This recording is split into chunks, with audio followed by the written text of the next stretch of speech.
saaka oo taariikhdu tahay 12 bisha May waxa imtixaanka dugsiga sare ee fasalka 12 uu bilowday ardada form 4 guud ahaan wadanka khaasatan galmudug oo aan joogno hadda Dhismareeb waxaan saakay ka bilaabaynaa halkan imtixaanka hadoo ilaa qadaro waxa imtixaanka galaya arday dhan oo degmadan ilaa 152 arday ayaa galaysa si degan ayuu ku bilowday guud ahaan habsami socodkiisa iyo jawgiisa uu dangeeyahay dhib ma jiro waxaan u rajaynaynaa macallimiinta iyo dhammaan shaqaalaha ka shaqeynaya imtixaankan inuu Ilaahay sidii aan ugu talagalnay inuu Ilaahay noogu dhameystiro waxaan ka codsanaynaa dhammaan bulshada reer Dhismareeb ee degan deegaankan ee waalidiinta ardayda iyo dhammaan waxgaradka iyo dhammaan hay'adaha dawladda inay nala shaqeeyaan oo sida ugu haboon inay u caawiyaan qof walba caawimaad u baahan ee imtixaankaas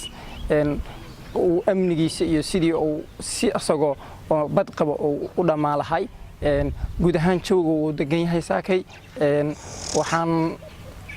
soo bilownay ilaa iyo 3 maalmood ka hor abaabulkii iyo isqaabkii uu ku bilaabo lahay imtixaanku haddana meel fiican oo noomalaya maanta waa maalintii koobaad 5 bari oo noo socdoona hadduu Ilaahay yiraahdo maanta sabti ah iyo arbacada waalidiinta waxaan ugu baaqaynaa ardadaas ay ku lug leeyihiin inay ardada wax walba ay u baahan yihiin inay ka caawiyaan oo la shaqeeyaan ogaadaan inay imtixaan ku jiraan guud ahaan amniga iyo wadanka dhan uu sugan yahay ciidamada booliiska waa joogan macallimiintii waardiyay lahayd iyo dhammaan shaqaalihii wasaaradda heer dowlad goboleed iyo heer federaal intuu ay leeyihiin imtixaankuna wuu noo bilowday maadadii koowaad si nabad ayuu noogu socotaa guud ahaan wadanka dhan waxaan rajaynaynaa in ardada aan guul aan rajaynaynaa ardada sanadkan ka baxaysa fasalka 12aad inuu Ilaahay imtixaankaas u fududeeyo